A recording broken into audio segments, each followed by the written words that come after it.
maior talento jovem do futebol brasileiro ficou os 90 minutos inteiros no banco na estreia da Copa do Mundo. E quando perguntaram o porquê, o treinador mais vencedor da história simplesmente se recusou a responder. Hoje eu vou te mostrar uma coincidência que está incomodando muita gente. Uma conta que envolve duas das maiores marcas esportivas do planeta. E uma pergunta que a torcida está fazendo e ninguém da seleção quer responder. O Endrick ficou no banco por tática ou ficou no banco por causa do patrocínio dele? Vamos voltar para o dia 13 de junho, Brasil e Marrocos, a estreia da seleção na Copa do Mundo. O time joga apático, sem criação. O placar trava em 1-1 e o Brasil precisando de um gol para virar uma estreia morna em vitória. Quem estava no banco? Endrick, o garoto que custou 70 milhões de euros para o Real Madrid, o garoto que a torcida inteira pedia. E ele não entrou. Igor Thiago começou jogando, depois entrou Matheus Cunha, e o nome que todo mundo gritava continuou ali, sentado, assistindo. Até aí, você pode dizer, é a escolha do treinador, faz parte. Mas o que aconteceu depois do jogo é que ligou o alerta na entrevista. Na entrevista, perguntaram diretamente pro Ancelotti sobre o Endrick, e o homem que tem 5 Champions no currículo, que enfrentou Real, Bayern, Chelsea e nunca fugiu de um microfone, desconversou. Não explicou a escolha individual, mudou de assunto, soltou aquela frase pronta, Copa não se ganha no primeiro jogo, e seguiu em frente, porque o treinador mais experiente do mundo evitaria falar sobre um único jogador, pensa bem. Ancelotti já comandou os maiores egos do futebol. Já lidou com Cristiano Ronaldo, com Mbappé, com Zidane jogador e Zidane companheiro de profissão. Ele sabe exatamente o peso de cada palavra numa entrevista de Copa do Mundo.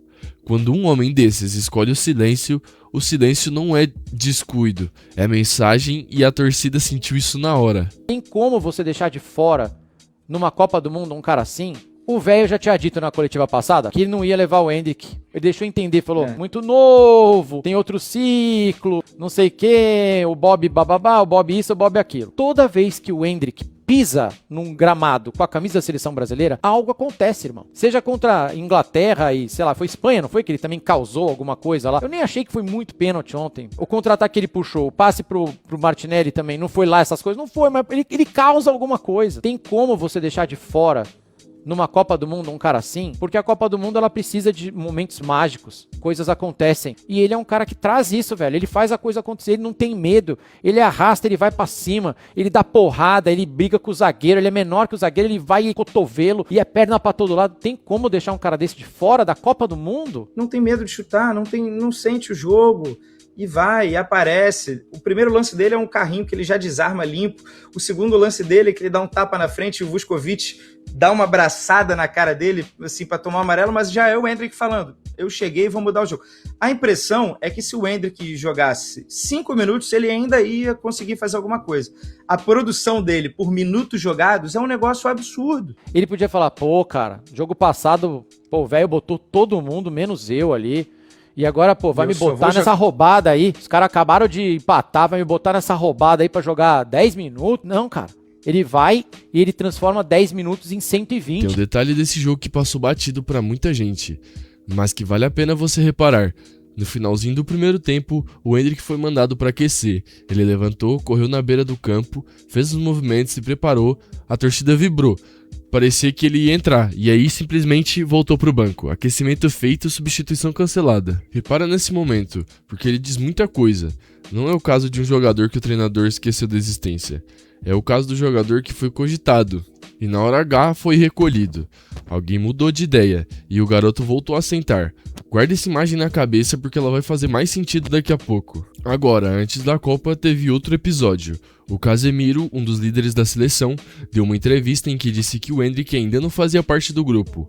A frase pegou mal, viralizou, e o Casemiro precisou voltar atrás publicamente. Ele explicou que não quis diminuir o garoto, que a intenção era proteger, preservar o menino da pressão de uma Copa do Mundo. E completou, ele vai jogar 3, 4 Copas, e é um craque. Olha, eu não duvido da boa intenção do Casemiro, mas presta atenção na palavra que voltou a aparecer. É a mesma justificativa que aparece toda vez que esse garoto fica de fora. Não é a falta de talento. Nunca é a falta de talento. É sempre uma versão de deixa ele de molho. E quando uma explicação se repete tanto, vale a pena perguntar. E se o motivo verdadeiro for outro? Porque tem uma coisa que não fecha. O Endrick não é um menino cru, sem rodagem. Ele foi artilheiro do Palmeiras, ainda adolescente. Foi decisivo em final de Campeonato Brasileiro. Marcou pela seleção principal, no Maracanã, e no Wembley antes de completar 18 anos. Esse currículo não combina com a ideia de alguém que precisa ser poupado da pressão. Esse currículo é de alguém pronto. Então a palavra preservar começa a soar menos como cuidado e mais como desculpa educada para uma decisão que ninguém quer explicar a verdade. Bom, fiquei bastante chateado, principalmente do momento que eu fui tentar proteger o jogador, o Endrick. Fui tentar não colocar um peso nele numa Copa do Mundo, principalmente que o Endrick é um jogador que vai jogar 3, 4 Copas do Mundo, então a gente não pode colocar um peso de uma Copa do Mundo. Acho que a gente tem que deixar o Endrick solto, principalmente que ele já demonstrou que é um grande jogador e para mim demonstrou no jogo contra a Croácia que tem muita estrela e acabou salvando nós naquele jogo. E a questão foi só de protagonismo, que existe outros jogadores que estão à frente e tem que assumir esse protagonismo. E esses jogadores, Ryan, Endrick, esses jogadores têm que jogar mais solto e quando entrar no jogo, ou de titular, ou entrar no decorrer do jogo, faça igual fez no jogo contra a Croácia e resolva para nós sem essa pressão. Existem outros jogadores que têm que assumir esse protagonismo. A questão dos cortes, afinal, acontece e a gente sabe que rede social acaba acontecendo essas coisas, mas eu apenas fui proteger e continuo pensando que nós, jogadores mais experientes, temos que proteger isso pela grandeza da competição. Pela grandeza da competição e principalmente o Endrick, que é um jogador que vai jogar mais 3 Copas do Mundo no mínimo, que já demonstrou para todo mundo que tem muita estrela e demonstrou isso contra a Croácia. Pensa comigo, no futebol moderno, o jogador não veste só a camisa do país, ele veste ao mesmo tempo a marca que paga o salário paralelo dele. E essas marcas movimentam bilhões. Elas escolhem rostos, constroem campanhas, decidem quem vai ser a cara da próxima Copa antes mesmo da bola rolar. Quando você olha a seleção por essa lente, e não pela lente do esquema tático, uma coincidência salta aos olhos. O Endrick é, literalmente, o único ponto fora da curva do elenco inteiro. E não fora da curva no talento, é fora da curva no patrocínio. Deixa eu te mostrar os números, por que eles são tão impressionantes. O Endrick é patrocinado pela New Balance, mas quem escala é a Nike. E eu não estou aqui te dizendo que é verdade, estou te dizendo que essa conta existe, que ela bate de um jeito incômodo. E que a seleção até agora não deu nenhuma explicação que feche melhor do que essa. E tem um contraste nesse mesmo jogo que deixa tudo ainda mais simbólico. Quem fez o gol do Brasil contra o Marrocos foi o Vinícius Júnior. E o Vini é Nike, é o maior cartaz da Nike no futebol mundial hoje. Então repara na cena completa. O craque da Nike entra, brilha e salva a estreia. E o garoto da New Balance assiste tudo no banco, sem pisar no gramado.